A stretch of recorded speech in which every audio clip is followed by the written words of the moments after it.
একই রকম দেখতে সাদা বটে, ডিমগুলো সব একই রকম দেখতে সাদা বটে, সাদা কালো বাচ্চাগুলো কেমন করে ফোটে, রং বেরঙের বাচ্চাগুলো কার ক্ষমতায় ফোটে?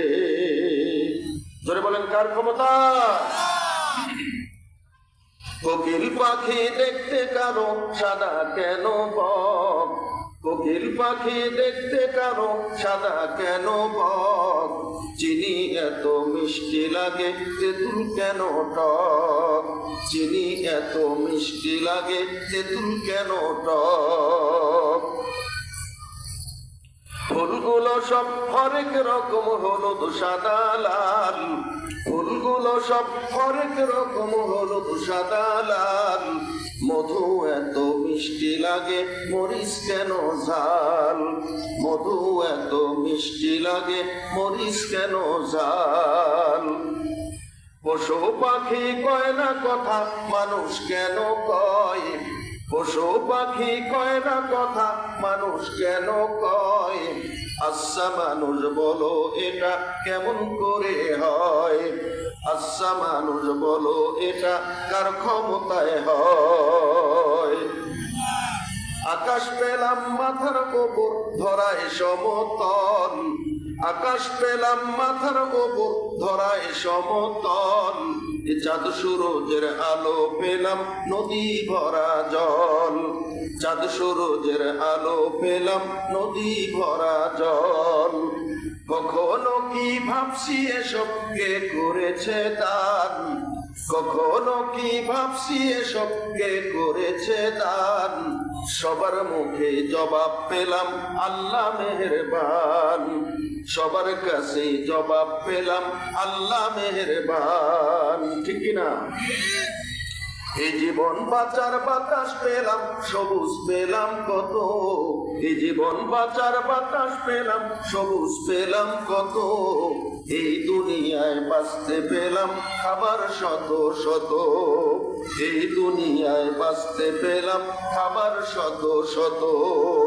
কখনো কি ভাবছি এসব কে করেছে দান, কখনো কি ভাবছো এসব কে করেছে দান, সবার মুখে জবাব পেলাম আল্লাহ মেহেরবান, সবার কাছে জবাব পেলাম আল্লাহ মেহেরবান। দিনের পরে রাত আসে ভাই, রাতের পরে দিন, দিনের পরে রাত আসে ভাই, রাতের পরে দিন, সব কিছুরই মালিক হলেন রব্বুল আলামিন, সব কিছুরই মালিক হলেন রব্বুল আলামিন। ঠিক কিনা? আমার প্রিয় ভাইরা, আসুন আমরা আজকে এমন একটি মাহফিলে উপস্থিত হয়েছি যেখানে কোনো গুনাহ হবে না, যে মাহফিলে শুধু নেকি আর নেকি, সওয়াব আর সওয়াব। কথা বলেন ঠিক কিনা? পৃথিবীতে একটি মাত্র কিতাব আছে, যেই কিতাবের অক্ষর পড়লেও সওয়াব, শুনলেও সওয়াব, পড়লেও সওয়াব, শুনলেও সওয়াব। কোরআনের একটি অক্ষর যদি কেউ পড়ে 10টা নেকি, কেউ যদি মনোযোগ দিয়ে শুনে তারও 10টা নেকি। সুবহানাল্লাহ, সুবহানাল্লাহ।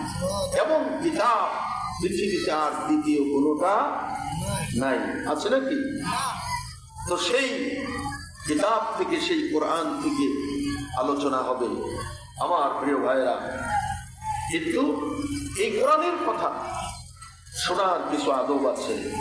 আল্লাহ পাক বলে দিয়েছেন, وَإِذَا قُرِئَ الْقُرْآنُ فَاسْتَمِعُوا لَهُ وَأَنصِتُوا لَعَلَّكُمْ تُرْحَمُونَ। আল্লাহ রাব্বুল আলামিন বলেন, যখন কোরআন থেকে তেলাওয়াত করা হবে, যখন কোরআন থেকে আলোচনা করা হবে, তখন তোমরা গভীর মনোযোগ দিয়ে শুনবে। কিভাবে শুনবে? গভীর মনোযোগ দিয়ে শুনবে। এটা হলো কোরআন শোনার 1 নম্বর আদব। গভীর মনোযোগ দিয়ে শুনতে হবে, অমনোযোগী থাকা যাবে না, অন্য মনস্ক থাকা যাবে না। 2 নম্বর আদব হলো ওয়ানসিতু, এবং তোমরা চুপচাপ থাকবে, নীরবতা অবলম্বন করবে, কোনো সাউন্ড করা যাবে না, কানাকানি ফিসফিসানি গল্প গুজব করা যাবে না। আল্লাহ রাব্বুল আলামিন বলেন, এই 2টা আদব সহকারে যারা আমার কোরআনের কথা শুনবে, যতক্ষণ পর্যন্ত তারা আমার কোরআনে কারীম শুনবে, লাআল্লাকুম তুরহামুন, তাহলে সম্ভবত তোমরা আল্লাহ পাকের রহমত প্রাপ্ত হবে।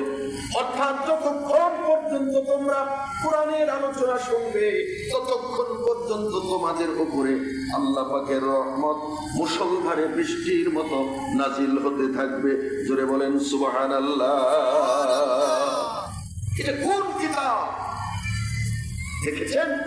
যতক্ষণ এই কোরআনের কথা শুনবে, আল্লাহ পাকের রহমত মুষলধারে বৃষ্টির মতো এদের উপরে নাজিল হতেই থাকবে, হতেই থাকবে। সুবহানাল্লাহ। আমরা আল্লাহ পাকের রহমত চাই না গজব চাই? রহমত চাই, কিন্তু রহমতের মাহফিলে সবাই আসতে চায় না। যেখানে গজব সেখানে আমরা দৌড়াই। এলাকা যেই গানের কোনো ভ্যালু নাই, আছে না মাদারের গান? কি বলেন, আছে না মাদারের গান? এই মাদারের গানের কোনো অস্তিত্ব আছে, কোনো ভ্যালু আছে? সব ভুয়াবাজি, আওতাবাজি। মাদার বলতে আসলে কেউ নাই। যারা মাদারের গান করে, মাদার সেজে গান করে, আমি কয়েকজন মাদারকে আমি ধরেছিলাম যে মাদার বলতে কি বোঝায়, কাকে বলা হয় মাদার, কোত্থেকে আসলে বলেন। তো হুজুর, আমরা এগুলা কিছু বলতে পারবো না, আমরা ওস্তাদের কাছ থেকে শিখেছি, এটা গান, এটা আমাদের পেশা, আমরা এই দ্বারা কামাই রোজগার করে খাই। এই আসলে মাদার কিছু না। এখন সাধারণ লোকদেরকে বুঝ দেওয়ার জন্য বলি যে দেখো না, আযান দেওয়ার সময় বলে আশহাদু আন্না মুহাম্মাদার রাসূলুল্লাহ, তাহলে মাদার না থাকলে আযানের মধ্যে মাদার বলে কি জন্য? আসলে এইটা তো একটা আরবি গ্রামারিক্যাল কায়দা, আরবির একটা গ্রামার, এখানে কায়দা আছে। আপনি লা ইলাহা ইল্লাল্লাহু মুহাম্মাদুর রাসূলুল্লাহ, তখন হবে মুহাম্মাদুর। আর যখন আশহাদু আন্না বলবেন, ইন্না আন্না কা আন্না লাইতা লাকিন্না লাআল্লা, এই শব্দগুলো যখন কোন শব্দের আগে বসে, তখন ওই শব্দের শেষে জবর হয়। সেই হিসাবে যেহেতু এখানে আন্না এসেছে, তাই মুহাম্মাদুর না হয়ে মুহাম্মাদার হয়েছে। এটা আরবি একটা কায়দা। তাই বলে মুহাম্মাদুর রাসূলুল্লাহ একজন, আর আশহাদু আন্না মুহাম্মাদার উনি আরেকজন, এটা নয়। মাদার বলতে কিছু নেই, এটা ভাউতাবাজি। অথচ ওই মাদারের নাম যদি এলাকায় হয়, কটকটি বেচা মাইকিন দিয়ে যদি একটু মাইকিন করে, মাইকিন করাও লাগে না, খালি ওই যে চুরি চুরি একটু বাজাবে, ঝনর ঝনর শুরু করে দিবে, আর হে শুরু করে দিবে, হাত মারবে, দেখবেন যে লোকে লোকারণ্য। কথা বলেন ঠিক কিনা?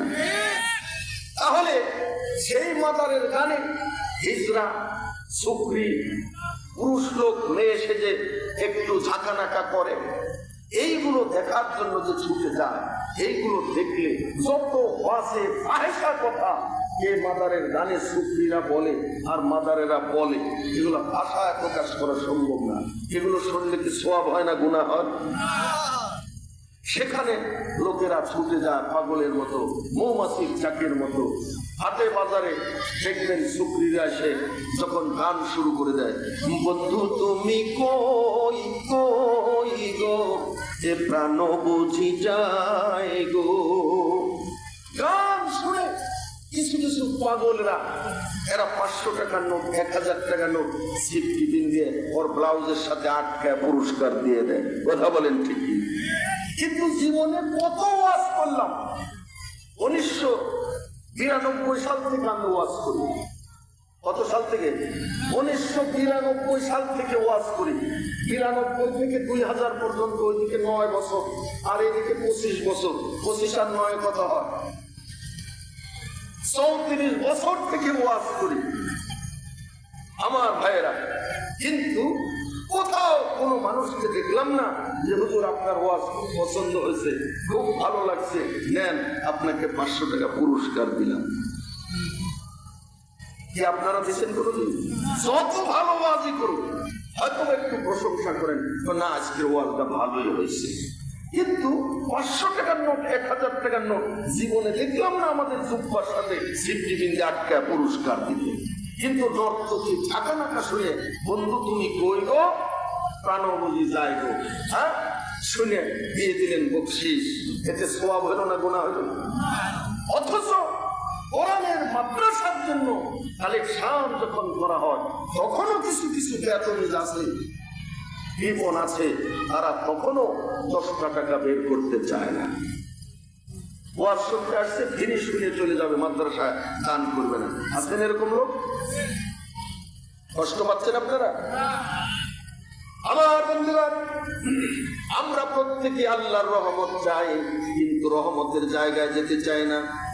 ও গাফুরুর রহিম গো, ও তুমি দয়াবান, ও গাফুরুর রহিম গো, ও তুমি মেহেরবান। এই সুন্দর পৃথিবীটা তোমার গড়া, তোমার হাতে আমার বাঁচা মরা। এই সুন্দর পৃথিবীটা তোমার গড়া, তোমার হাতে আমার বাঁচা মরা।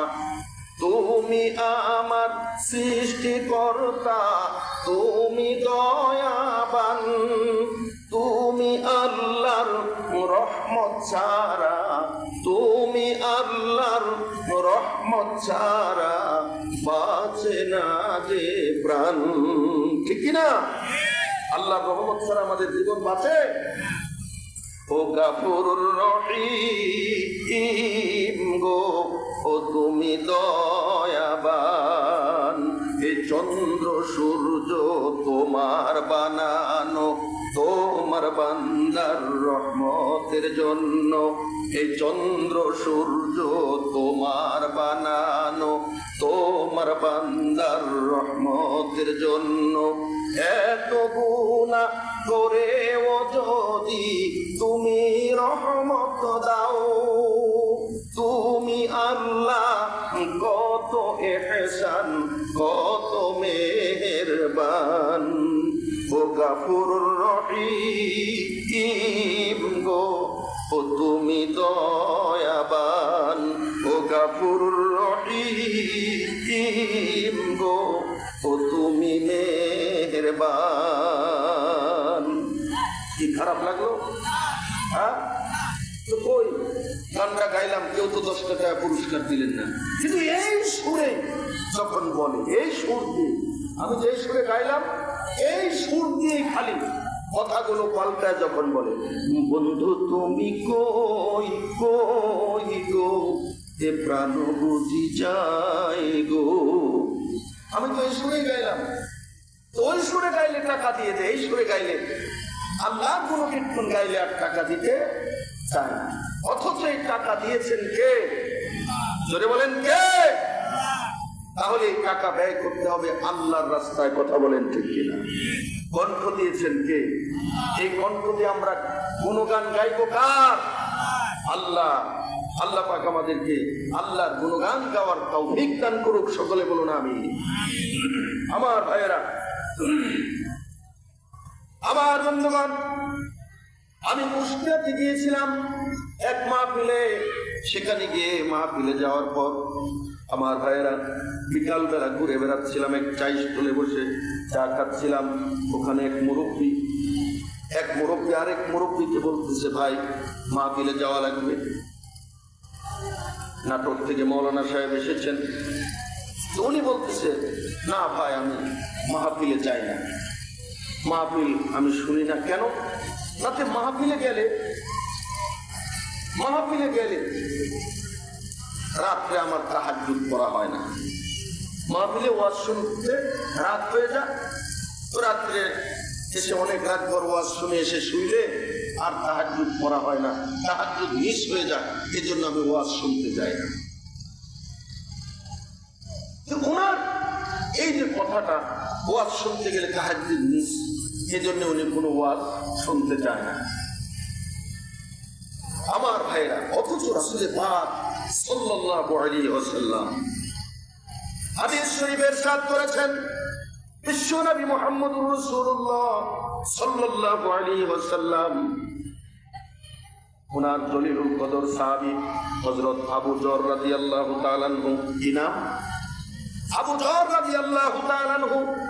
আবু যর রাদিয়াল্লাহু তাআলা আনহুকে রাসূলুল্লাহ ডাক দিয়ে বললেন, হে আবু যর, তুমি যদি কোনো মাহফিলে গিয়ে, কোনো মজলিসে গিয়ে কোরআনের একটা আয়াত যদি তুমি শিক্ষা করো, কয়টা আয়াত?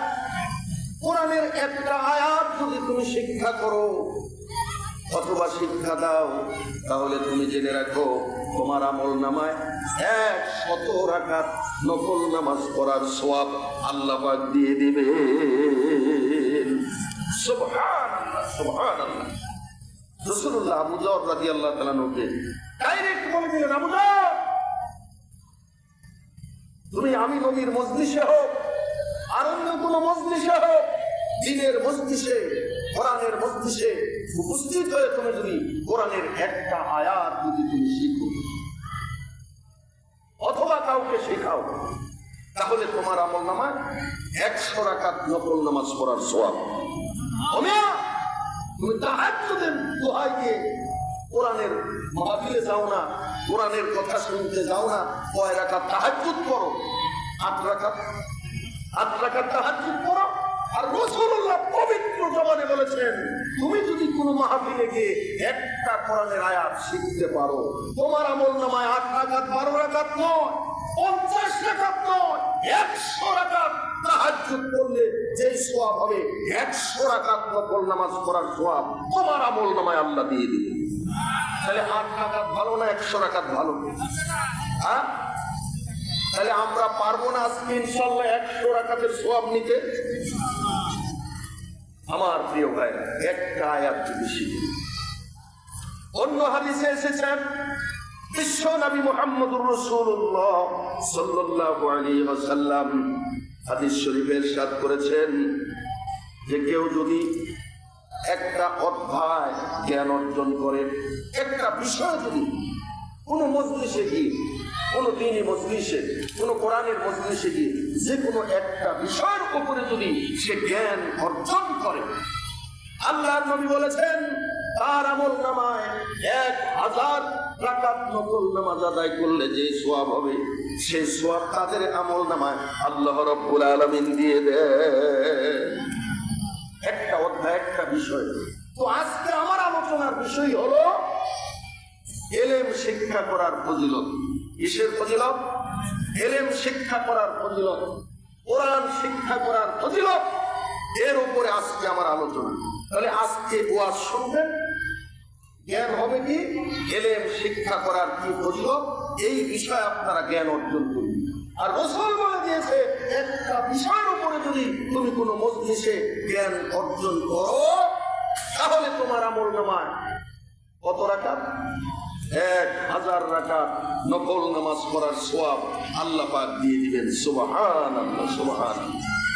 1000 রাকাত নফল নামাজ পড়া খুবই সহজ, তাই না?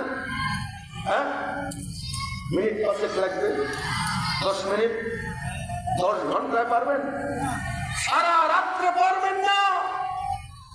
প্রতি রাত্রে যদি 100 রাকাত করে পড়েন, তাহলে 10 রাত লাগবে 1000 রাকাত নামাজ পড়তে। কথা বলেন ঠিকই? ফরজ নামাজই পড়তে পারেন না, মসজিদে চেয়ার দিয়ে ধরে ফেলেছেন, মসজিদে গেলে তো চেয়ারম্যানের খেলা, চেয়ারম্যানদের অত্যাচারে আমরা সাধারণ লোকেরা সামনের কাতারে জায়গাই পাই। চেয়ারম্যানে বোঝাই, সামনের কাতারে সব চেয়ার সাজানো থাকে, চেয়ারে যে বসে চেয়ার, আর চেয়ারে যে বসে সেই হলো চেয়ারম্যান, ঠিক কিনা? অনেক মসজিদে গেলে দেখা যায় চেয়ারম্যানে ভর্তি, এক একটা মসজিদে মাত্র 7 জন 10 জন করে চেয়ারম্যান, মাত্র চেয়ারম্যান সব। এই যে চেয়ারে বসে ফরজ নামাজ আদায় করেন, আপনি কি পারবেন 1000 রাকাত নামাজ পড়তে? সম্ভব নয়। প্রতি রাত্রে যদি 20 রাকাত করে পড়েন তাহলে 1000 রাকাত করতে কতদিন লাগবে? কিন্তু ভাইরা আমার, বন্ধুরা আমার, রাসূলুল্লাহ কত সহজ করে দিয়েছেন। ইসলাম আমাদের জন্য কত সহজ করে দিয়েছে। তুমি যদি দিনের মজলিসে, তুমি যদি কোরআনের কোনো মাহফিলে বসে একটা বিষয়ে জ্ঞান অর্জন করতে পারো, তাহলে তোমার আমলনামায় সারা রাত ব্যাপী নামাজ আদায় করে তুমি 1000 রাকাত নামাজ আদায় করলে যত সওয়াব হবে, 1000 রাকাত নামাজ পড়ার সওয়াব তোমার আমলনামায় আল্লাহ পাক দিয়ে দেবে। একটু জোরে বলা যাবে না সুবহানাল্লাহ? আরো জোরে বলেন সুবহানাল্লাহ, সুবহানাল্লাহ। আমার ভাইরা, এই যে সুবহানাল্লাহ বললেন, দিনের ক্ষেত্রে আমরা কৃপণতা করে থাকি। নির্বাচনের সময় আসলে, আগে তো একত্রে 15-16 বছর আমরা নির্বাচনের আনন্দ থেকে বঞ্চিত হয়েছি। যে 15-16 বছর আগে আমরা নির্বাচন দেখেছি, নির্বাচনের সময় হাজার হাজার লোক দলবদ্ধভাবে রাস্তা দিয়ে হেঁটে মিছিল করতে করতে যাইতো। অমুক ভাইয়ের মার্কা, অমুক মার্কা, অমুক ভাই, তমুক ভাই, মিছিল করতে করতে আমাদের গলা ভেঙে যেত। কথা বলেন ঠিক কিনা? কোথাও কোনো স্কুল মাঠ, কোনো খোলা মাঠ পাইলে সেখানে গিয়ে মুড়ির বস্তা করে দিত। মুড়ি খা আর টোস্ট বিস্কুট খা, আর যারা বিড়ি খায় তাদেরকে বিড়ি দিত। এই টোস্ট বিস্কুট আর মুড়ি খেয়ে আর বিড়ি খেয়ে আমরা মিছিল করতে করতে গলা ভেঙে ফেলতাম। ছিল না এমন দিন? কিন্তু এই 15-16 বছরে এই আনন্দগুলো একবারে কবরে দাফন হয়ে গেছে। কথা বলেন ঠিক কিনা? ভোট দিতে যাওয়াই লাগে না। এক মুরব্বী ভোট দিতে গেছে, তো মুরব্বী বলতেছে যে বাবা আমি ভোট দিতে আসছি। তো গেটে যে দাঁড়ায় আছে বলছে, চাচা আপনার ভিতরে যাওয়া লাগবে না, আপনার যাওয়া লাগবে না, আপনি বাড়িতে চলে যান, আপনার ভোট দিয়ে দিছি। বলছে আরে বা আমার ভোট দিয়ে দিলু, আমি আসতেই পারলাম না। বলছে চাচা খালি আপনারটা না, চাষিটাও দিয়ে দিছি। চাচা ধরে দাঁড়াইছে, বলিস কি রে বেটা, তোর চাষি 5 বছর আগে মারা গেছে, আর তোর চাষি এসে ভোট দিয়ে গেল, আমাকে একটু খবর দিল না? না চাষি আসেনি তো, চাষিটাও আমরাই দিয়ে দিছি। তাহলে মরা মানুষের ভোটও হয়ে গেছে। আমি নিজেই তার প্রমাণ। আমাদের মসজিদের ইমাম ভোট দিতে গেছে, বলতেছে হুজুর হাতটা নিয়ে দাগ দিয়ে দিছে, কিন্তু সিল আপনার মারা লাগবে না, যেন আমি মাইরে দিচ্ছি। ওনারা মাইরে বাক্সাত ধরে দিচ্ছে। ইমাম সাহেব এসে, আপনি ইমাম সাহেব মানুষ, হুজুর মানুষ, আপনি কষ্ট করে সিল নেবেন, এটা বেয়াদবি হবে না আমাদের? এটা বেয়াদবি হবে তো, আপনি কষ্ট করবেন আমরা থাকতে, এটা হতে পারে না। সিল ওনারাই মাইরে বাক্সাত দিয়ে দিছে। হাইরে সম্মান। এক পীর সাহেব শরীরটা মানে জার্নি করে ক্লান্ত হয়ে গেছে, সরা হয়ে গেছে। তো মুড়িদের বলছে, হ্যাঁ বেটা ডাব গাছে উঠতো, ডাব নামান, ডাব খাইতে হবে। পরে শিষ্য বলতেছে, ওস্তাদ আপনি আমার পীর সাহেব, আপনি গাছের গোড়ায় নিচে দাঁড়ায় থাকবেন মাটি, আর আমি গাছে উঠবো, আপনি আমার পায়ের তলে থাকবেন। এত বড় বেয়াদবি আমি করতে পারবো? আপনি আমার পায়ের তলে পড়ে থাকবেন, আমি গাছের আগা উঠবো, এত বড় বেয়াদবি কাজ আমি করতে পারবো না। সর্বনাশ করেছে, আপনি আমার পীর, আপনি আমার মাথার তাজ। এখন পীর সাহেব কি করবে? তার খাওয়া দরকার। পীর সাহেব নিজেই তখন গাছে উঠছে। পীর সাহেব নিজেই গাছে উঠে ডাব নামাইছে। ডাব নামায় এখন শিষ্যকে বলতেছে, এক কাজ কর, ডাবটা কাটে খাইতে দে। হুজুর ডাব তো আমার কাটা হবে না, আমার বইয়ের পেটে সওয়াল আসছে, বইয়ের পেটে সওয়াল আসছে। এখন নিষেধ দিয়ে দিচ্ছে কোনো কিছু কাটা হবে না, তাহলে আমার সওয়ালের নাক কাটা, মুখ কাটা হতে পারে, আমি তো এই বেয়াদবি করতে পারবো না, আমি এই কাম করতে পারবো না। তখন পীর সাহেব নিজে ডাব কাটছে। ডাব কাটার পরে এবার শিষ্যকে বলতেছে, তাহলে ঘর খা। এইবার মরিদ বলতেছে, হুজুর আপনার সাথে 2 বার বেয়াদবি করেছি, আপনার 2টা হুকুম আমি অমান্য করেছি। এখন কথাই আছে যে 1 বার, 2 বার, 3 বার, 2 বার মাফ করা যায়, 3 বারের বেলা আর মাফ হয় না। এটা চরম বেয়াদবি হবে। আপনি দুই হুকুম আমি অমান্য করেছি, এটাও যদি অমান্য করি তাহলে আল্লাহ আমাকে মাফ করবে না। দেন দেন হুজুর, মানে ঢোকা খাওয়া শুরু করে দিচ্ছে। আইনের সাহেবের প্রতি সম্মান, কথা বলেন ঠিক কিনা? তুমি খাওয়ার বেলা আসো, আইনে ইমাম সাহেবের প্রতি সম্মান। ইমাম সাহেবের বিরুদ্ধে 5টা 7টা 10টা 15টা মামলা। আমি একদল করি, ইমাম সাহেব আরেক দল করে, সেই জন্য ইমামতি বাতিল। আমার মসজিদে তোর ইমামতি চলবে না। হয়েছে না এরকম? কি বলেন, হয়নি এরকম? আমার ভাইয়েরা, কিন্তু ইমামের সিল মারার বেলা বেয়াদবি হয়। যদি ইমাম সাহেব সিল মারবে, আমরা থাকতে, অতএব আমরা সিল মাইরে দিয়ে হুজুর একটা উপকার করি আপনার। এই যে উপকার রে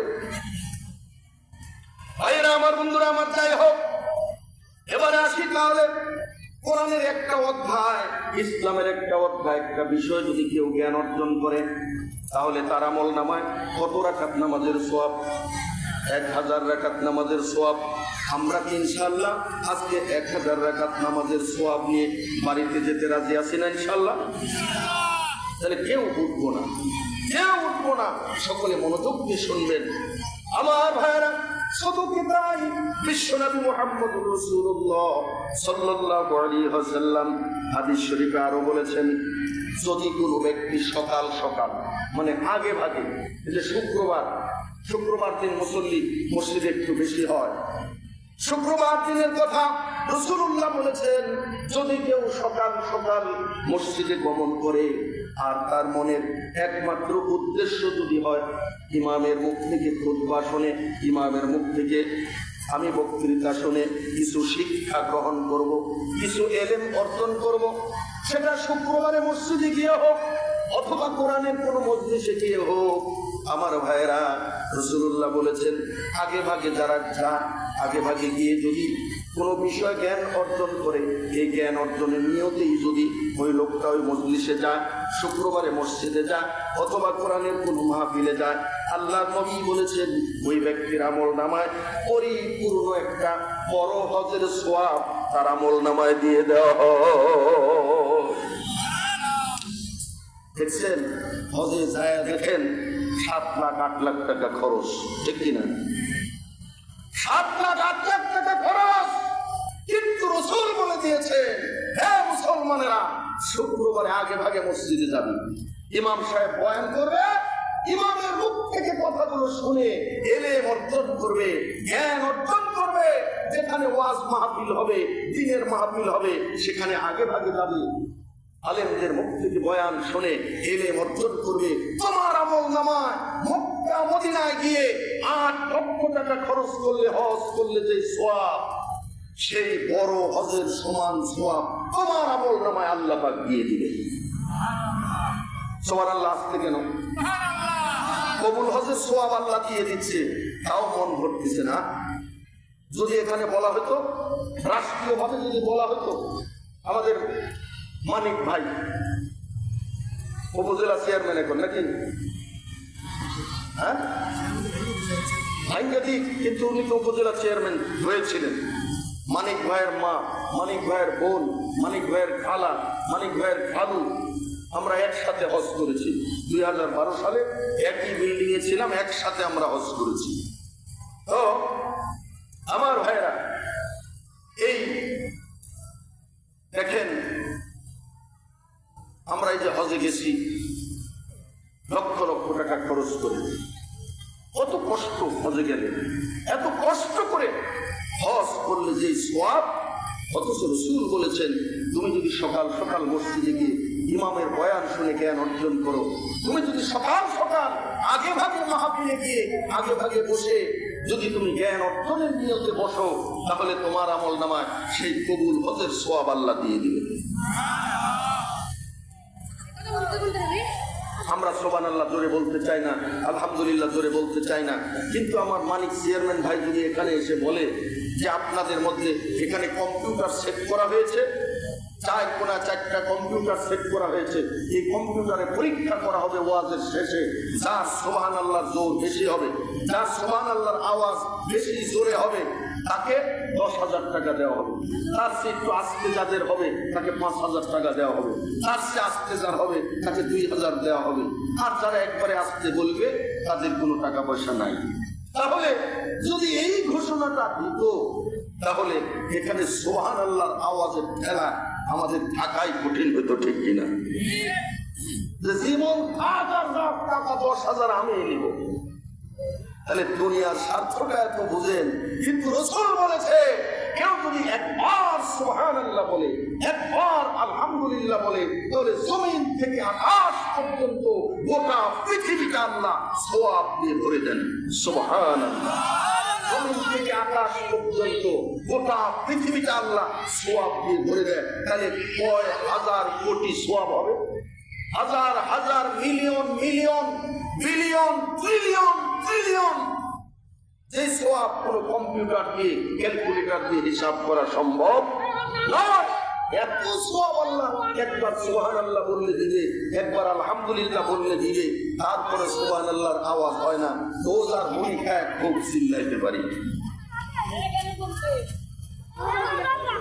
ভাইরা আমার, বন্ধুরা আমার, শুধু তাই নয়, বিশ্বনবী মুহাম্মদুর রাসূলুল্লাহ সাল্লাল্লাহু আলাইহি ওয়াসাল্লাম আরো ইরশাদ করেছেন, যে ব্যক্তি আমার মসজিদে অর্থাৎ আল্লাহর ঘর মসজিদে যারা আগে ভাগে আসবে এবং একমাত্র উদ্দেশ্য জ্ঞান অর্জন।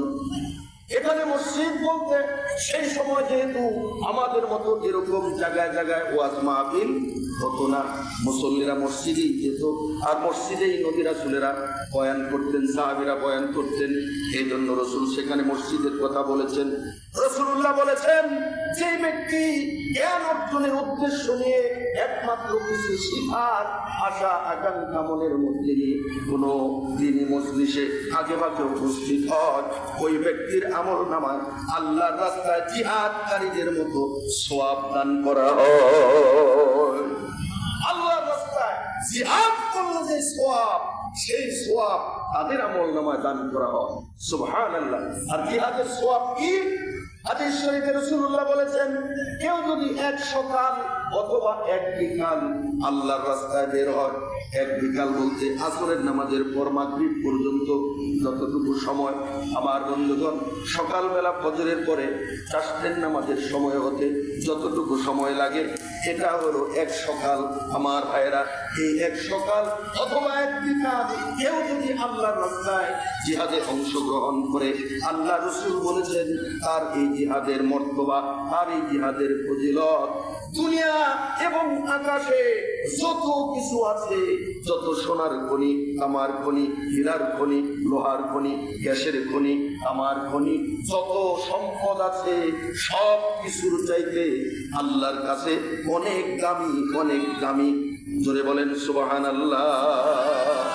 তাহলে হীরার খনি, সোনার খনি সব কিছুর চাইতে দামি এই এক ঘন্টা যদি কেউ আল্লাহর রাস্তায় জিহাদ করে, তাহলে আমরা যে ওয়াজ মাহফিলে এসেছি, রাসূলুল্লাহ বলেছেন সকাল সকাল অর্থাৎ আগে ভাগে কেউ যদি ওয়াজ মাহফিলে আসে কিছু শিখার আশা নিয়ে, যে ওয়াজে যায়, আলেম যে ওয়াজগুলো করবে এগুলো মনোযোগ দিয়ে শুনবো এবং মানবো, এই নিয়তে যদি ওয়াজের মাহফিলে আসে, তাহলে জিহাদকারীর সম পরিমাণ সওয়াব এদের আমল নামায় আল্লাহ দিয়ে দিবে।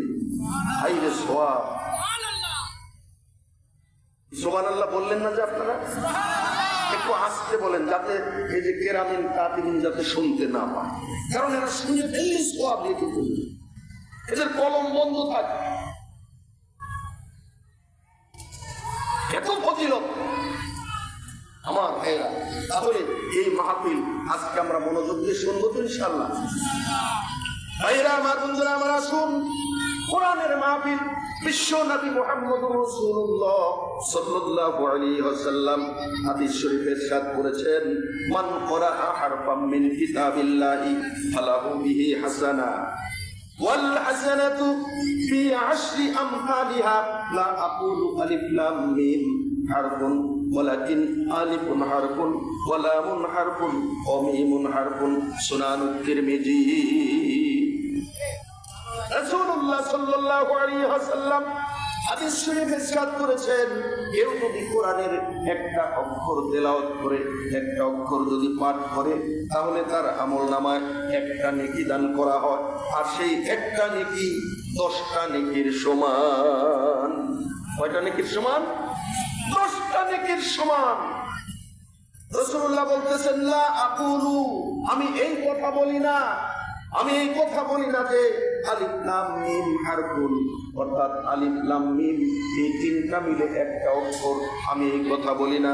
বরং ওয়ালাকিন আলিফুন হারফুন, বরং আলিফ একটা অক্ষর, লাম একটা অক্ষর, মিম একটা অক্ষর। অতএব কেউ যদি কোরআনের আলিফ লাম মিম এই একটা শব্দ উচ্চারণ করে, তাহলে এখানে 3টা অক্ষর আছে, 3 10 30টা সওয়াব তার আমলনামায় লেখা হবে। সুবহানাল্লাহ। ভাইরা আমার, বন্ধুরা আমার, আল্লাহর নবী আরো বলেছেন, কোন ভুয়া কিচ্ছা কাহিনীর ওয়াজ আমি করি না, ডকুমেন্ট ছাড়া কোনো কথা বলি না।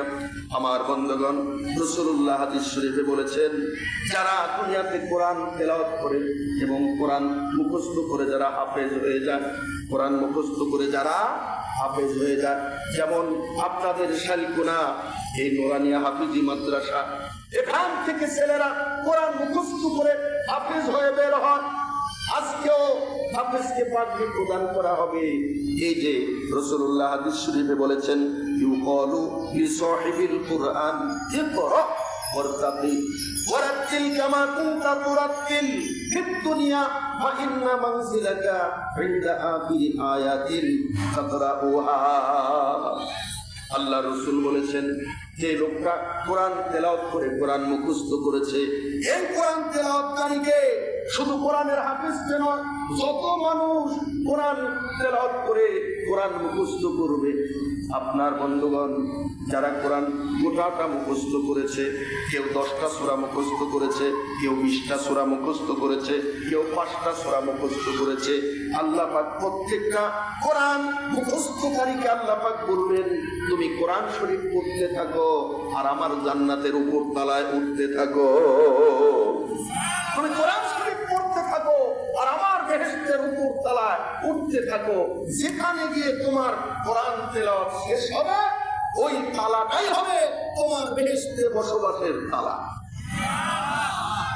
আমার ভাইয়েরা, এই জন্য যারা 30 পারা কোরআনের হাফেজ, এরা পড়তে পড়তে একবারে শেষ পর্যন্ত সূরা নাস পর্যন্ত 6666 আয়াত তেলাওয়াত করবে, জান্নাতের 6666 তালায় তারা বসবাস করবে। সুবহানাল্লাহ। তার 10টা সূরা মুখস্থ আছে, অর্থাৎ আল্লাহ পাক ইমানদারদেরকে, কোরআন তেলাওয়াতকারীদেরকে বলবেন, তোমরা কোরআন শরীফ পড়া শুরু করো আর আমার বেহেশতে প্রবেশ করো। তখন বিসমিল্লাহির রহমানির রহিম,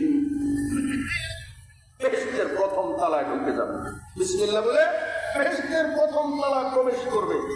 যখন করবে আলহামদুলিল্লাহি রাব্বিল আলামিন, আল্লাহর কুদরতি সিঁড়ি সে দোতলায় উঠে যাবে।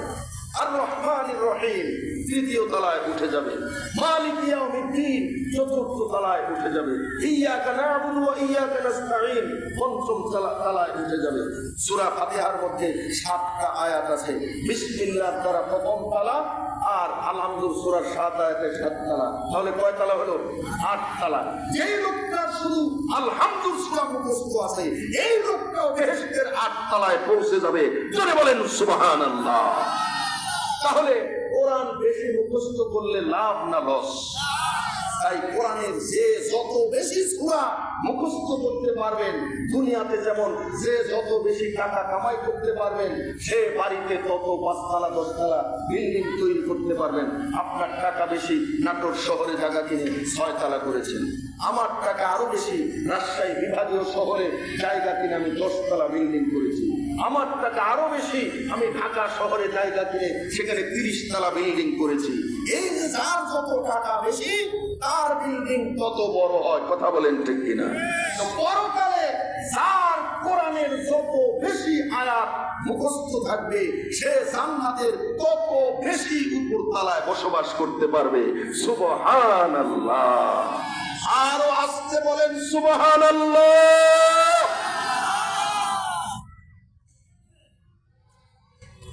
সমাধান সমাধান চাও যদি জীবনে মরণে ফিরে যাও, খুঁজে নাও চোখ রাখো কোরআনে, তবেই পাবে সুখ শান্তির ঠিকানা, তবেই পাবে সুখ শান্তির ঠিকানা, যদি মেনে নাও তুমি মনে প্রাণে। সমাধান সমাধান চাও যদি জীবনে মরণে ফিরে যাও, খুঁজে নাও চোখ রাখো কোরআনে।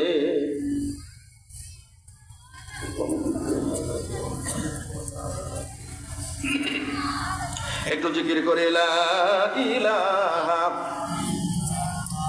আরো জোরে লা ইলাহা। এ যতদিন আসে জিন্দেগি, বেশি করে করো আল্লাহর বন্দেগি। যতদিন আসে জিন্দেগি, বেশি করে করো আল্লাহর বন্দেগি। জিন্দেগি গেলে ফুরাইয়া, তোমার জিন্দেগি গেলে ফুরাইয়া, আর পাবে না ঘুরাইয়া। বেশি করে পড়ো ইল্লাল্লাহ, লা ইলাহা, আরো জোরে লা ইলাহা, লা ইলাহা ইল্লাল্লাহু মুহাম্মাদুর রাসূলুল্লাহ। আমার ভাইরা, যেই কোরআনের এত মর্যাদা, এত দাম, সেই কোরআনের কথা বলতে গেলেই বাধা বিপত্তি ছিল। কথা বলেন ঠিক কিনা? গান গাইতে পারমিশন লাগে নাই, রাজনৈতিক প্রোগ্রাম নিজেরা করতে কোনো পারমিশন লাগে নাই, কিন্তু কোরআনের মাহফিল বিগত দিনে আমরা দেখেছি। আমার কুষ্টিয়া মেহেরপুরে একটা মাহফিল ছিল। সেই মাহফিল, সেখান থেকে থানা থেকে আমাকে ফোন দিয়েছে যে হুজুর আপনার এনআইডি কার্ড, এই যে আপনার যে নাম্বার দিলাম এই নাম্বারে এনআইডি কার্ড পাঠায় দেন। এনআইডি কার্ড মানে ভোটার আইডি কার্ড পাঠানো লাগলো থানাতে। সেখানে পাঠানোর পর ওই থানা থেকে আবার আমার এনআইডি কার্ড নাটোর থানাতে তারা পাঠায় দিয়েছে। নাটোর থানাতে পাঠায় বলছে যে তদন্ত করে দেখেন এই বক্তা কোন দল করে, এই বক্তা কোন রাজনৈতিক দলের সাথে সম্পৃক্ত আছে কিনা, এবং তার বাপ মানে চৈত্য গোষ্ঠী কোন দল করে, এটার তথ্য তদন্ত করে সেই তদন্ত রিপোর্ট আমাদেরকে পাঠান। পাঠাইলে আমরা বিবেচনা করে দেখব এই বক্তাকে এই মেহেরপুরে জালসার অনুমতি দেওয়া যাবে কিনা। পরে নাটোর থানাতে যখন পাঠাইলো, নাটোর থানা থেকে 2 জন এসআই, আমার একটা চেম্বার আছে, আমি আপনাদের ওই সাইফুল হুজুরের মতো আমিও ডাক্তারি করি, খালি ওয়াজের ভরসায় থাকি, দাওয়াত দিলে দিবেন, না দিলে নাই। আমার ভাইয়েরা, এই জন্য শক্ত কথা বলতে পারি। যারা খালি ওয়াজের উপরে ভরসা, ওরা শক্ত কথা বলতে পারে না। খালি ইমামতির উপর ভরসা, ওরা শক্ত কথা বলতে পারে না। আমার মসজিদে, ঈদ মাঠে সব জায়গায় বলে দিছি যে তোমাদের পছন্দ হলে রাখবে, না হলে না রাখবে। আমার যোগ্যতা থাকলে ইমামতির অভাব নেই। বাংলাদেশে লক্ষ লক্ষ মসজিদ আছে, বাংলাদেশে লক্ষ লক্ষ ঈদ মাঠ আছে। আমার যোগ্যতা থাকলে আমাকে খুঁজে নেবে। কথা বলেন ঠিক কিনা? আমার ভাইরা, তো 2 জন এসআই চলে আসলো। এসে, হ্যাঁ আপনার নাম কি, আপনারা কয় ভাই, কয় বোন, বাপ মা, বাপ কি করতো? আমার বাপ মারা গেছে অনেক আগে, আমি ম্যাট্রিক পাস করার পরে। তারপরে আপনার বাপেরা কয় ভাই ছিল, তারা কোন দল করতো? আপনারা যে কয় ভাই, আপনার ভাইয়েরা কোন দল করে? আপনি কোনো রাজনৈতিক দলের সাথে সম্পৃক্ত আছেন কিনা? আপনার ছেলে মেয়েরা কেউ শিবিরের সাথে যুক্ত আছে কিনা? হাই রে বাবা, প্রশ্নের খেলা। আমি দুঃখে যে হাই রে জালসারে। এইভাবে এখান থেকে রিপোর্ট করে নিয়ে যাওয়ার পর তারা যখন পাঠাইলো, মেহেরপুরে গেলাম জালসা, সেখানে গিয়ে দেখি যতক্ষণ মাহফিল চললো, ঈদ মাঠের ভিতরে মাহফিলটা ছিল, ঈদ মাঠের 2টা গেট, 2 গেটে 2টা পুলিশের গাড়ি। যতক্ষণ মাহফিল চলেছে 2 গাড়ি পুলিশ, 2টা গেটে দণ্ডায়মান। আচ্ছা, এইভাবে কি জালসা করা যায়? আপনাদের এই সাহিত্যনাতেই কামারপাড়া এসেছিলাম, হ্যাঁ, কামারপাড়া যারা ছিলেন দেখেননি?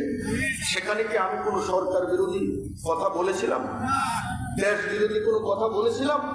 ও শুরু করতেই পারেনি, আইসে জমিদার বললো যে মুনাজাত করে শেষ করে দেন। কি অরাজকতা!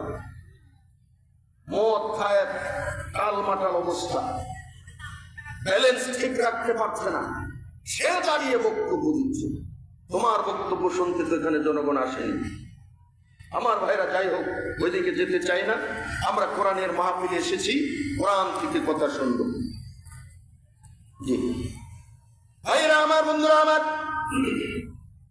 আল্লাহর হাবিব বিশ্ব নবী মুহাম্মদুর রাসূলুল্লাহ সাল্লাল্লাহু আলাইহি ওয়াসাল্লাম হাদিস শরীফে ইরশাদ করেছেন, আল কুরআনু শাফিউন মুশাফফাউন ওয়া মাহিল্লু মুসাদ্দাকুন মান জাআলাহু আমামাহু قاده إلى الجنة ومن جعله خلف ظهره ساقطه إلى النار।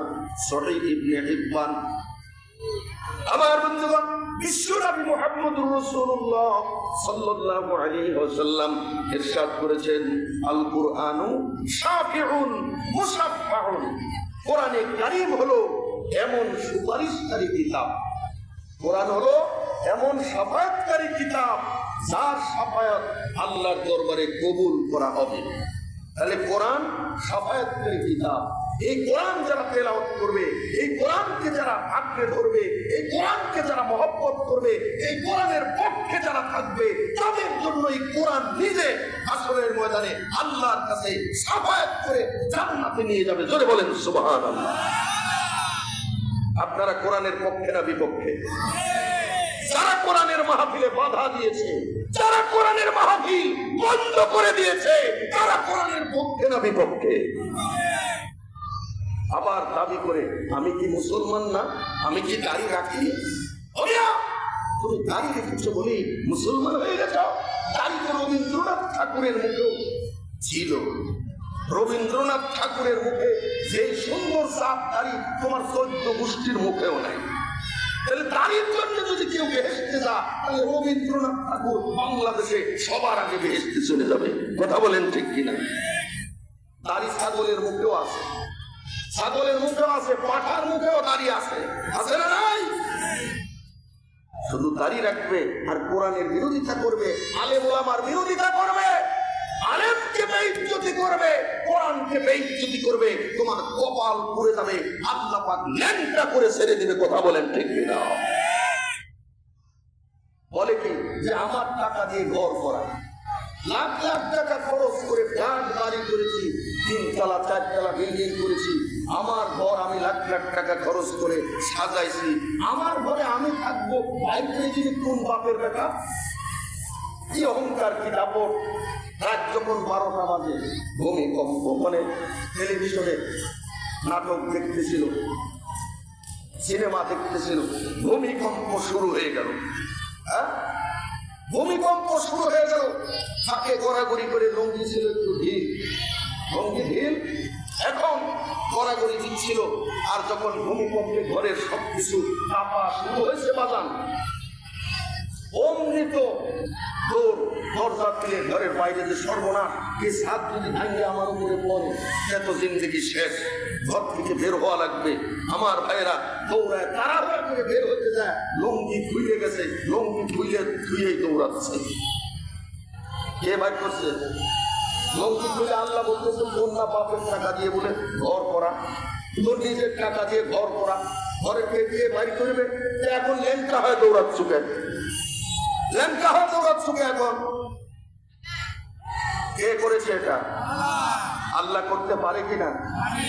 কোরআনের বিরোধিতা করবা, আল্লাহ তোমাকে কাপড় নেওয়ার টাইম দিবে না।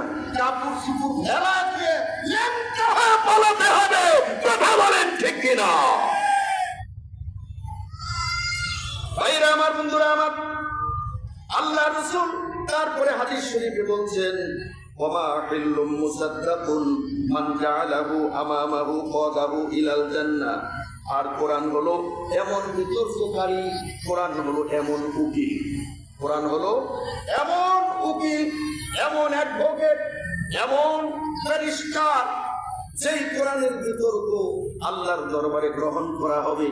কোরআন যার বিরুদ্ধে বিতর্ক করবে, কোরআন যার বিরুদ্ধে উকালতি করবে, তার উকালতি আল্লাহর দরবারে কবুল করা হবে।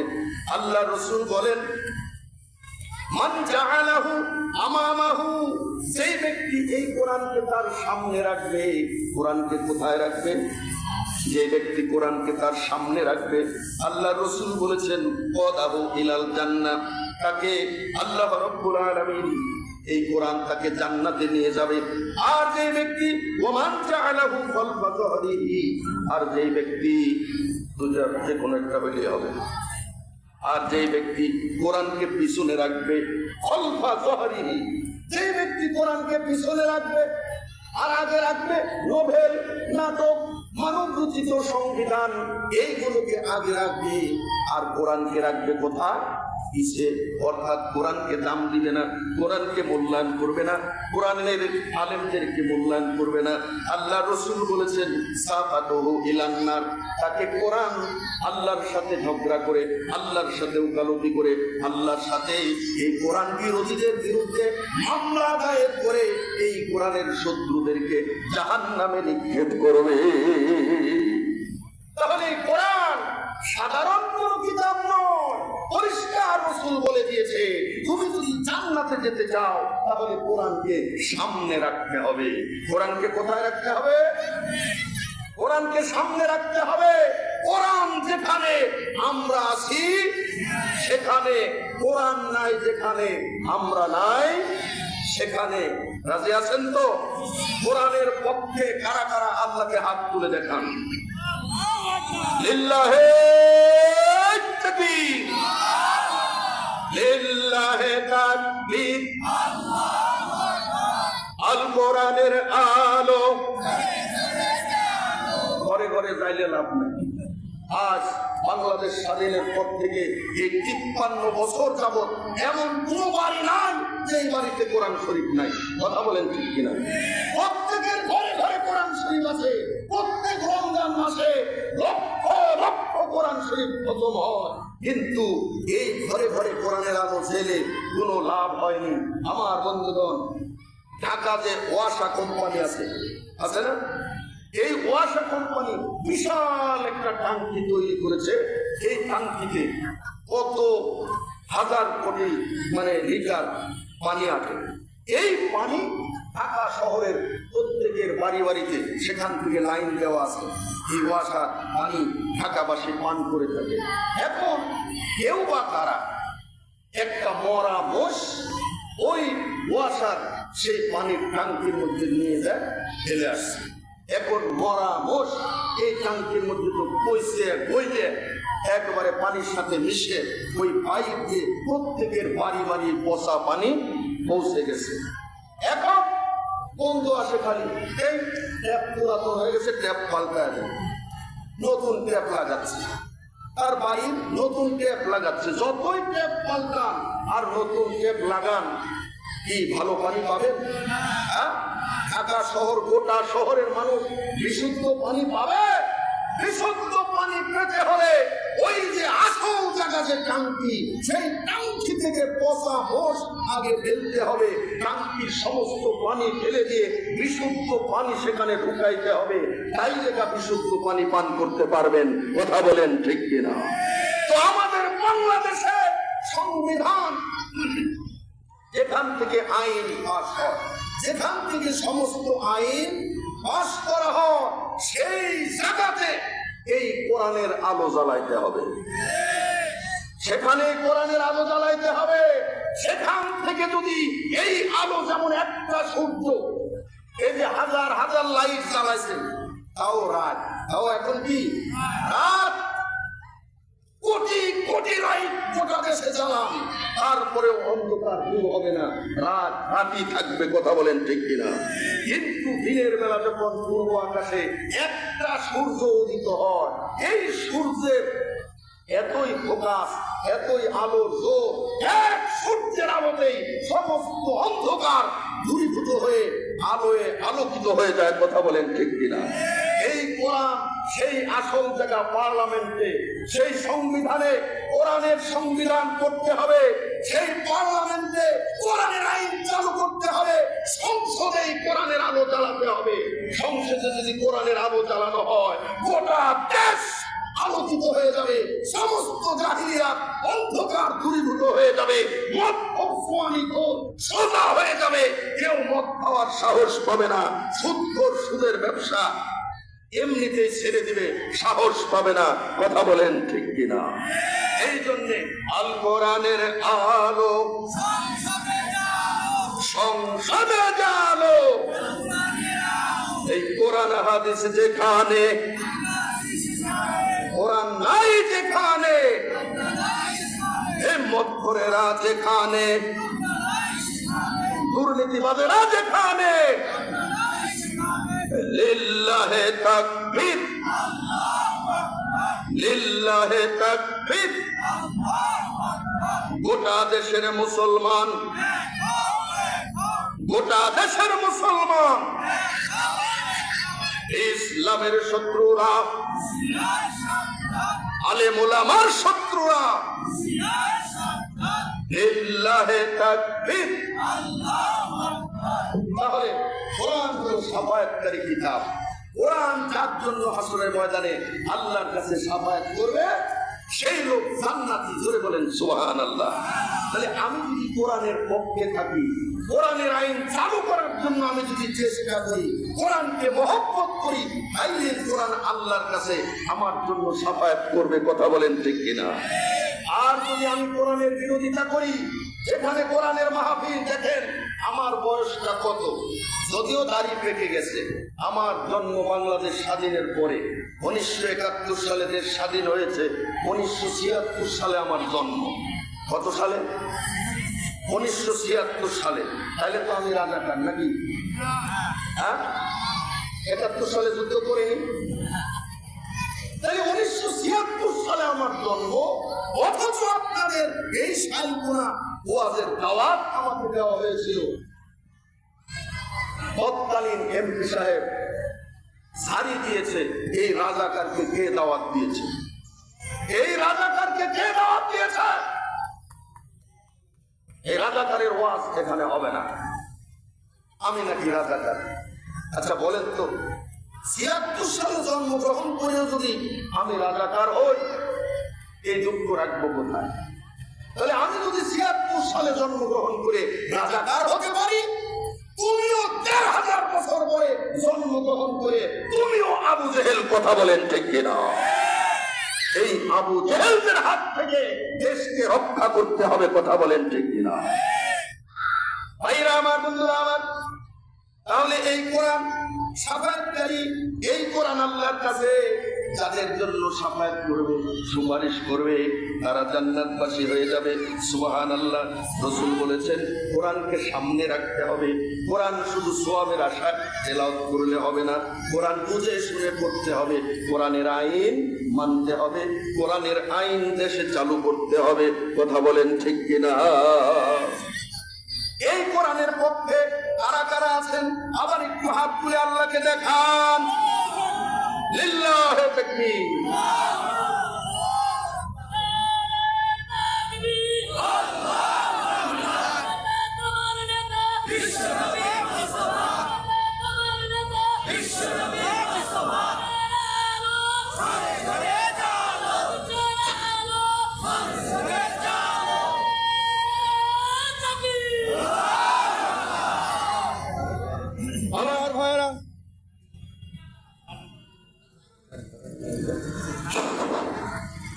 আমার ভাইয়েরা, তাহলে কোরআনের পক্ষে যদি আমরা থাকি, দেখেন বাংলাদেশ স্বাধীনের পর থেকে আমার কথাগুলো কিন্তু স্পষ্ট, কোনো অস্পষ্ট ওয়াজ।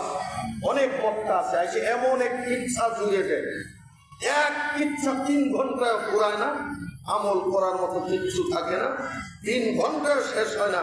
তো সামনে আশেপাশে দাওয়াত পাইলে সেই দিন আবার বলবো। আছেন এরকম বক্তা?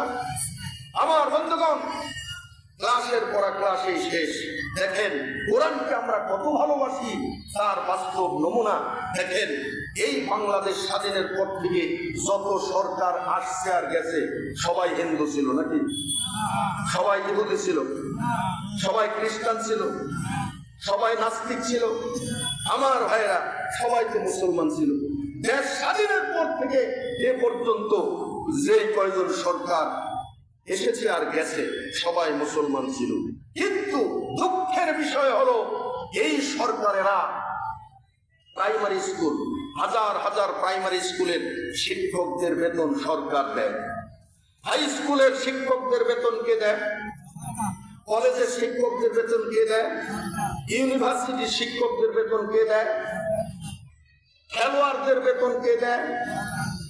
তাহলে সবার বেতন দেওয়ার, কোটি কোটি টাকা বেতন দেওয়ার পয়সা সরকারের হলো।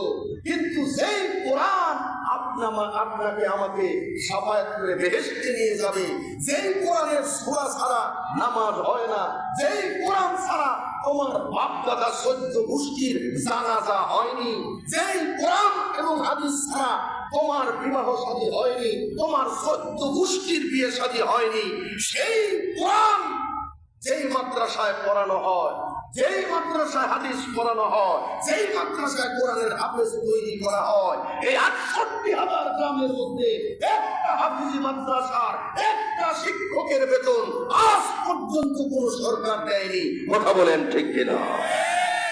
আপনাদের জানা মতে আছে নাটোর জেলায় কোনো হাফিজি মাদ্রাসা সরকারি আছে? তাহলে আমি সত্য বললাম না মিথ্যা? কিন্তু এই সত্যটা আমরা এতদিন এই 16 বছর যাবৎ বলতে পারিনি। এই সত্যটা বলতে গেলে আমরা রাজাকার হয়ে গেছি। যত দোষ নন্দ ঘোষ, সত্যটা বললেই দোষ। যত দোষ নন্দ ঘোষ, সত্যটা বললেই দোষ। করলে অন্যায়ের প্রতিবাদ, করলে অন্যায়ের প্রতিবাদ, নামটি হবে তোমার মৌলবাদ, নামটি হবে তোমার জঙ্গিবাদ। ঠিক কিনা? এই অবস্থা ছিল। তো আমি যেটা বলতে চাচ্ছি, দেখেন কোরআনকে এমনি তো যে এখানেও সবাই হাত তুলেন যে ইসলামকে ভালোবাসেন, কোরআনকে ভালোবাসেন, সবাই কোরআনের পক্ষে। এইরকম সব জায়গায় মসজিদে আমরা যখন বয়ান করি, মুসল্লিরা সবাই হাত তুলে কোরআনের পক্ষে। কোরআনের পক্ষে যদি আপনারা সবাই থাকেন, এটা যদি অন্তরের কথা হয়, এটা যদি মনের কথা হয়, তাহলে এই 53 বছরে কেন বাংলাদেশে একটা হাফিজি মাদ্রাসাও সরকারি হলো না? একটা শিক্ষকের বেতনও কেন সরকার দিল না? বলেন। এইগুলো আমাদের মনের কথা না, খালি বক্তার সাথে হাত তুলে আমি তাল মিলাই। কারণ আমি যদি হাত না তুলি, আমি যে শয়তান, আমি যে কোরআনের শত্রু, এটা তো এখানে প্রমাণ হয়ে যাবে, এটা তো চিহ্নিত হয়ে যাব আমি। তাই আমি ওদের সাথে তাল মিলায় হাত তুলি। কথা বলেন ঠিক কিনা? আমার ভাইয়েরা, এক লোক আজ 12 বছর যাবৎ এক মসজিদে ইমামতি করে। কয় বছর? 12 বছর যাবৎ মসজিদে ইমামতি করে। কোনদিন মানে এক বাড়িতেই খাওয়া দাওয়া, এক বড় লোকের বাড়ি আছে পাশে, ওই বাড়ির থেকে 3 বেলা খাবার দেন। তো কোনদিন ওই বাড়িতে দুধের গরু আছে, গাই আছে, দুধ হয়, কোনদিন ইমাম সাহেবকে দুধ দেয় না। একদিনও, 12 বছরের মধ্যে একদিনও দেয়। আজকে হঠাৎ করে মাটির খাইজে, মাটির খাইজে আছে না, মাটির খাইজে ভর্তি, এক খাইজে দুধ ইমাম সাহেবের জন্য ওই বাড়ির ছোট মানে বাচ্চাকে দিয়ে পাঠায় দিচ্ছে, যা হুজুরকে দিয়ে আয়। তোর হুজুরের কাছে নিয়ে আসছে, হুজুর কই খাদা ভর্তি এত দুধ দেখে আশ্চর্য দিয়ে, বাড়িতে কেউ নাই নাকি রে, আমার জন্য এত দুধ নিয়ে আসছিস? তো ছোট বাচ্চা এখনো মিথ্যা বলা শিখেনি, সত্য কথাটা বলে দিচ্ছে যে না হুজুর, বাড়িতে সবাই আছে, এত দুধ আমার জন্য কেন আনলি? হুজুর, মা দুধ জাল দিয়ে চুলার উপরে রেখে দিছিল সর করার জন্য, মা ওই উঠান বাড়ি করে ঝাড়ু দিচ্ছে, এই সুযোগে পাশের বাড়ির এক কুত্তা এসে দুধে মুখ দিছে। মা দেখে ফেলছে, মা দেখে বলতেছে কুত্তা মুখ দেওয়া দুধ কি করে খাই, ততএব হুজুরকে দিয়ে আগা দোয়া কালমা পড়ে খায় নিবেন। তাহলে হুজুর উপর কত মহব্বত, কত দরদ, কত ভালোবাসা, কত শ্রদ্ধা। কুত্তায় খাওয়া দুধ, খাদা ভর্তি কুত্তায় খাওয়া দুধ হুজুরের জন্য পাঠায় দিচ্ছে। তাহলে হুজুরের প্রতি মহব্বত, এটাকে মহব্বত বলে? কেমন মহব্বত এটা যে দোয়া কালমা পড়িয়ে খায় নিবি যা। এখন ইমাম সাহেব এটা শোনার পর কি আর দুধ খাওয়ার রুচি হবে? ইমাম সাহেব দুধের খাদাটা আসাদ দিয়ে দিছে ফেলে, মাটির খাদা গেছে ভেঙে একবারে খান খান হয়ে গেছে। ছেলেটা কান্না শুরু করে দিয়েছে। হুজুর বলতেছে কে তুই কাঁদতেছিস কেন?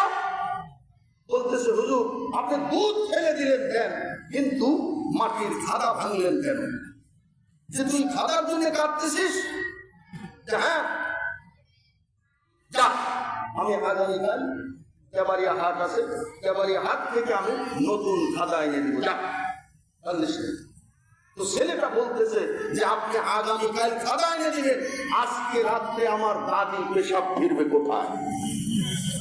তাহলে এটা কোন খাদা বুঝতেই পারছেন? দাদি বুড়া মানুষ, রাইতে বাড়ির বাইরে যেতে পারে না, ঘরের বাইরে বাথরুমে যেতে পারে না। ওই খাদাটা খাটের কাছে রেখে দেয়, খাট থেকে কোনো মতে নেমে ওই খাদায় পেশাব করে। সকালবেলা বৌমা ফেলে দিয়ে খাদাটা একটু ধুয়ে খাড়া করে ধুয়ে দেয়। পাতিল যে কুত্তায় মুখ দিছে, কুত্তায় মুখ দেওয়া দুধ ভালো খাদায় করে পাঠাবে, ওই খাদা নষ্ট করবে। এই জন্য দাদির পেশাব কিনা খাদা ধইরে কুত্তায় খাওয়া দুধ হুজুরের জন্য পাঠায় দিছে। এই হুজুরকে যেমন এই ফ্যামিলির লোকেরা ভালোবাসলো, ঠিক তেমনি ভাবে বাংলাদেশে কিছু শয়তান আছে, বাংলাদেশে নামধারী কিছু আবু জেহেল আছে, যারা কোরআনকে এইরকম ভালোবাসে। কথা বলেন ঠিক কিনা? আর এই সমস্ত আবু জেহেলের জন্য এই 53 বছর যাবত বাংলাদেশে কোরআনের আইন চালু করা সম্ভব হয়নি। কথা বলেন ঠিক না বেঠিক?